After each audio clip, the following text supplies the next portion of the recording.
Hey, what's going on, guys? This is X, and today we're live here, and we're gonna actually do a discussion on the divine skills that are releasing in the upcoming DZBTO1.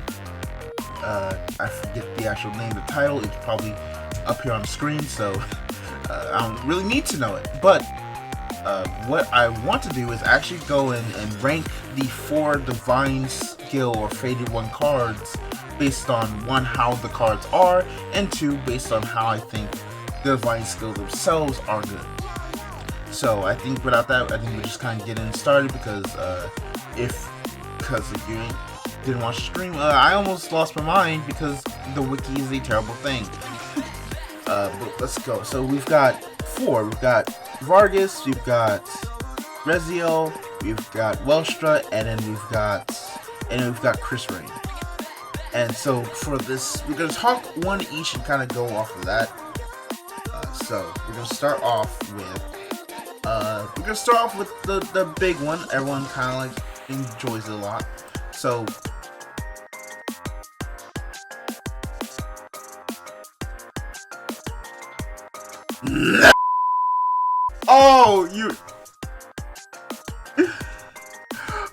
oh god, I just went to this whole rant about how we need a buddy spoiler, and this is why. Alright, so we're doing this fast because I need these off my screen. So we're going with Vargas. And Vargas has his 2 skills, right? Its main skill is out of Vanguard Circle with return. When its unit attacks Vanguard, combat 1, retire all of you and your opponents from rear guards, and its unit gets power plus 10k to end a turn. At the end of the battle, stance unit gets drive -2 until end of turn. And its secondly, its divine skill, auto, Vanguard Circle. At the end of the battle, its unit attacked a grade 3 grade unit. If your opponent's damage zone has 4 or more cards, keep this in mind, and its unit attacked 2 or more times this turn, cost combat 1, stance unit, and gets drive +2 until end of turn. So, this is going to probably be very interesting. So, I think as a whole, Vargas is pretty cool. It is a -2 to your opponent, and it gets plus 10k turn, then restands. You don't have to discard, but you lose 2 drives. So that's one thing. So, and combined with your divine skill, in late game you basically have a triple swinging Vanguard that just then allows you just also plus 2 as well. So effectively you don't really lose out on advantage, you actually gain advantage. You've popped your opponent's front row, you gain 2 extra drive checks, and you go crazy. Combine that with, depending on when the over trigger is actually procced, you kind of just potentially round up with 4 attacks as well, and it just goes crazy. Like on a perfect turn, you just 4 attacks and 100 billion power and just kill your opponent. So Vargas is pretty cool. So I would say if we're talking about probably ranking which one as a whole picture is strong, I think Vargas is probably at least top 2 of the 4. But if we're talking about its divine skill, I'm going to say the most controversial thing. I hate the divine skill. The divine skill is actually probably like really bad.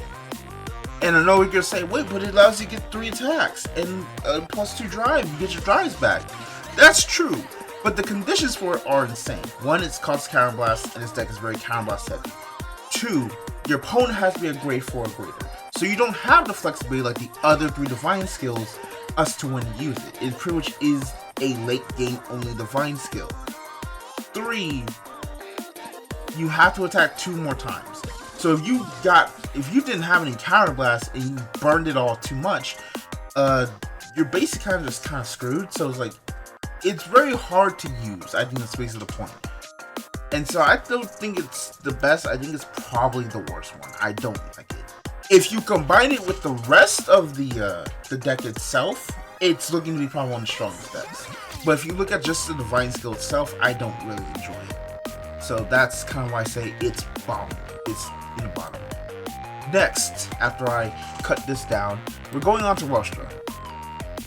And Weltra has its 2 skills. First, auto, Vanguard. When its unit attacks the Vanguard, Energy Blast 2, choose a product from your order zone, operate it, and its unit gets power plus 10k to end that battle. And in Divine Skill, at Vanguard Count Plus 1. Choose up to 2 product cards with different names from your hand and put them to your order zone.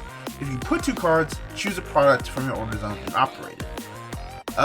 As a card, I think Weltra is just about the same, arguably like just a little better than his original version. The Divine skill, however, I think is really strong because it just like dumps 2 products from your hand into the order zone, and you immediately operate one.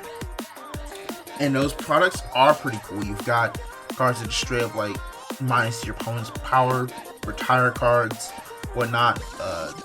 The new satellite that comes in also just gets you draw a card, gets you energy charge 3. Like, you get a bunch of value off of that alone, and I think that's what people kind of like underestimate Weltra, is that Weltra himself isn't anything special, but Weltra's main purpose is to facilitate. He is the point guard of his deck, like I think good Vanguard should be, right? You are leading the way. You should be able to facilitate your deck.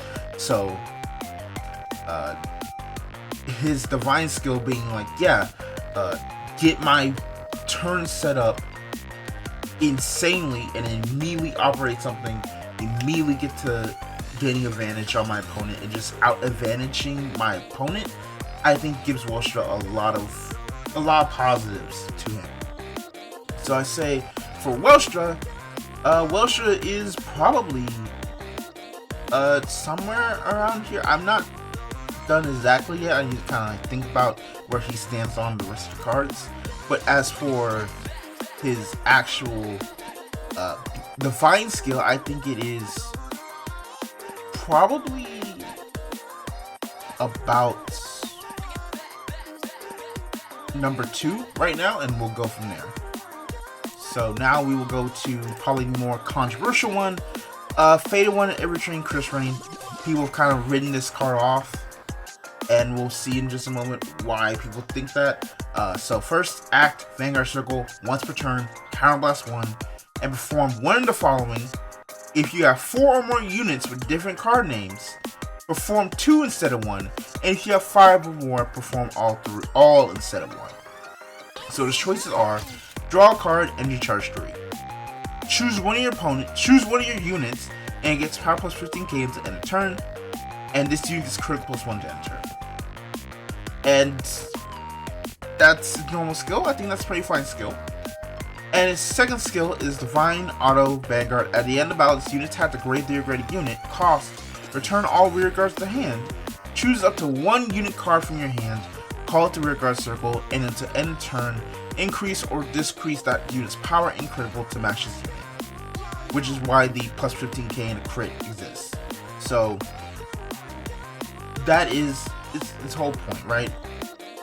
So why people don't really enjoy this is because people have just been so multi-attack brains that they're like, oh, but the multi-attack is locked to a once per fight, really? When I think people kind of underestimate that. When I think, because the purpose is mostly just constantly just like out advantage your opponent, keep punching your opponent so hard they have to burn their PGs or use a lot of guard, so that when you actually then use, out grind them to the point where, now I can now basically punch you with a rage art and just kind of end the game there. So I like Krysrain personally. I think she's pretty cool. She is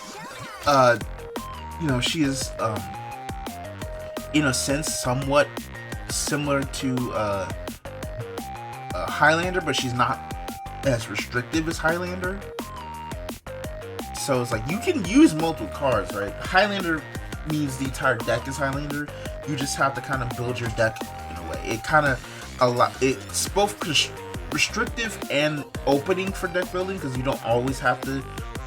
Because in a way you have to use your best cards, but then you also have to be like, okay, what cards can I cut here, add here that give me a different value, but at the same time allow the deck to still function. And I think that's interesting deck building choices.